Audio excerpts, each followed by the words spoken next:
ഒരു ഗവൺമെൻറ്റിൻ്റെ ഇച്ഛാശക്തി എന്തെന്ന് ഒന്നും രണ്ടും പിണറായി സർക്കാർ ഈ വിഴിഞ്ഞത്തിലൂടെ ലോകത്തിന് കാട്ടിക്കൊടുത്തിരിക്കുന്നു എന്ന അഭിമാനകരമായ മുഹൂർത്തമാണ് ഞാനിവിടെ സൂചിപ്പിക്കുന്നത്. അതിൽ എല്ലാവർക്കും അറിയാവുന്നതുപോലെ ഇപ്പോഴിതാ 3000 മീറ്റർ ബ്രേക്ക് വാട്ടർ, അതായത് പുരിമുട്ട് പൂർണ്ണതയിലെത്തിയിരിക്കുന്നു. 800 മീറ്റർ കണ്ടെയ്നർ ബെർത്ത് പൂർണ്ണതയിലെത്തിയിരിക്കുന്നു. 32 ക്രെയിനാണ് ഇവിടെ എത്തിച്ചേരേണ്ടത്. ചൈനയിൽ നിന്ന് 31 എത്തിയിരിക്കുന്നു.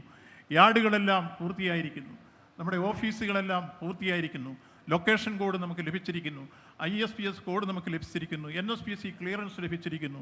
ഇങ്ങനെ നമുക്ക് ലഭിക്കേണ്ട കസ്റ്റംസ് ഓഫീസ് ഉൾപ്പെടെ നമുക്കിവിടെ യാഥാർത്ഥ്യമായിരിക്കുന്നു. ഇത് കസ്റ്റംസ് സ്പോട്ടായി അംഗീകരിക്കപ്പെട്ടിരിക്കുന്നു.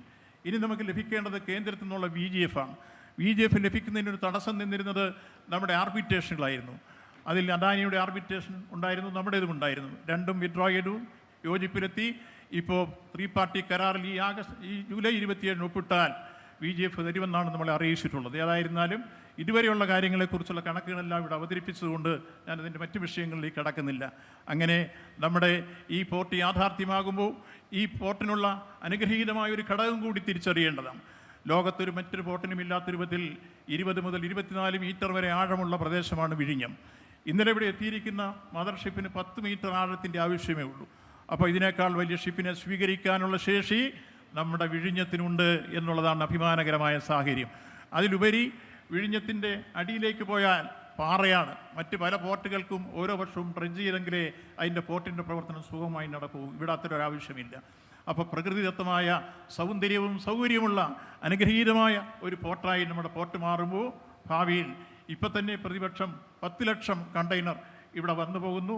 അതിലൊരു 16% കരമാർഗം ചരക്ക് ഗതാഗതം പ്രതീക്ഷിക്കുന്നത്. ഈ രംഗത്തെല്ലാം വരുമ്പോൾ നമ്മൾ തിരിച്ചറിയേണ്ടത് കേരളത്തിൻ്റെ സാമ്പത്തിക, വ്യാവസായിക, വാണിജ്യ, ടൂറിസം, തൊഴിൽ മേഖലകളിൽ വൻ സാധ്യതകൾ ഉറപ്പാക്കുകയാണ്. ഇത്തരത്തിലുള്ള കാര്യങ്ങളെല്ലാം നടപ്പാക്കി മുന്നോട്ട് പോകുന്ന സന്ദർഭത്തിൽ ഇവിടെ പ്രാദേശികവാസികളായിട്ടുള്ള ആളുകൾക്ക് 50% തൊഴിൽ കൊടുക്കുക എന്ന കരാറുണ്ടാക്കിയിട്ടുണ്ട്. അത് കൃത്യമായി പാലിക്കുന്നതിന് തുടക്കം കുറിച്ചിരിക്കുന്നു. ഒപ്പം ഈ പ്രദേശത്തെ തൊഴിൽ നഷ്ടപ്പെട്ട മത്സ്യത്തൊഴിലാളികളും അനുബന്ധ തൊഴിലാളികളും ഉൾപ്പെടെ അവരെ പുനരധിവസിപ്പിക്കുന്ന പ്രവർത്തനങ്ങൾക്ക് ഗവൺമെൻറ് അന്ന് പറഞ്ഞ വാഗ്ദാനങ്ങളൊക്കെ പാലിച്ചു തുടങ്ങിയതിൻ്റെ ഭാഗമായി ഇപ്പോൾ 106.8 കോടി രൂപ ഇതിനോടകം വിതരണം ചെയ്തു കഴിഞ്ഞു. ഇനിയും അടുത്ത ദിവസങ്ങളിൽ ബഹുമാനായ അച്ഛൻ ഈ വേദിയിലുണ്ട്, അതുപോലെ ജമായത്തിൻ്റെ ഭാരവാഹികളുണ്ട്. അവരും എല്ലാമായി ഞങ്ങൾ കഴിഞ്ഞ ദിവസം ബഹുമാനപ്പെട്ട ഫിഷറീസ് മിനിസ്റ്റർ ഞാനും ചേർന്ന് നിരവധി മീറ്റിങ്ങുകൾ നടത്തി ചർച്ച ചെയ്ത് അത്തരം പ്രശ്നങ്ങളെല്ലാം പരിഹരിക്കാൻ പര്യാപ്തമായ പ്രത്യേക സൊല്യൂഷൻസ് നിങ്ങൾ കണ്ടെത്തി അവശേഷിക്കുന്ന പ്രശ്നങ്ങൾ കൂടി പരിഹരിക്കും. അതോടൊപ്പം തന്നെ ഒരു ഫിഷിംഗ് ഹാർബറിൻ്റെ കാര്യം അവർ ഡിമാൻഡ് ചെയ്തിരുന്നു.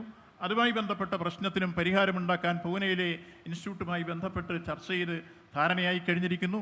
ഇങ്ങനെ സമീപകാല ഭാവിയിൽ ഈ പ്രദേശത്തെ എല്ലാ വിഭാഗം ആളുകളെയും താല്പര്യങ്ങൾ പരിരക്ഷിച്ചുകൊണ്ടും പറഞ്ഞ വാക്കുകൾ പാലിച്ചുകൊണ്ടും എല്ലാ അർത്ഥത്തിലും കേരളം ഇന്ന് വികസന രംഗത്ത് വിസ്മയങ്ങൾ തീർത്ത് മുന്നോട്ട് പോകുന്ന ഈ കാലഘട്ടത്തിൽ ഇതാ മറ്റ് ഈ 1-2 പിണറായി സർക്കാരിൻ്റെ ഇച്ഛാശക്തി ഒന്നുകൊണ്ട് മാത്രം പൂർത്തീകരിക്കപ്പെട്ട ഈ തുറമുഖം ഇതാ നാടിന് സമർപ്പിക്കുന്ന അനുഗ്രഹീതമായ മുഹൂർത്തത്തിന് സമയം കണ്ടെത്തി ഇവിടെ എത്തിച്ചേർന്ന നമ്മുടെ ആദരണീയനായ മുഖ്യമന്ത്രി അദ്ദേഹം ഇതിൻ്റെ ഓരോ നിമിഷങ്ങളിലും എല്ലാ വിഷയങ്ങളിലും എന്ന പോലെ നിതാന്ത ജാഗ്രത പുലർത്തി അദ്ദേഹം ഈ കാര്യത്തിരുന്ന ഉപദേശ നിർദ്ദേശങ്ങളും നേതൃത്വവുമാണ് യഥാർത്ഥത്തിൽ ഈ പോർട്ട് ഇത്തരത്തിൽ യാഥാർത്ഥ്യമാകാൻ ഇടവന്നിട്ടുള്ളത്.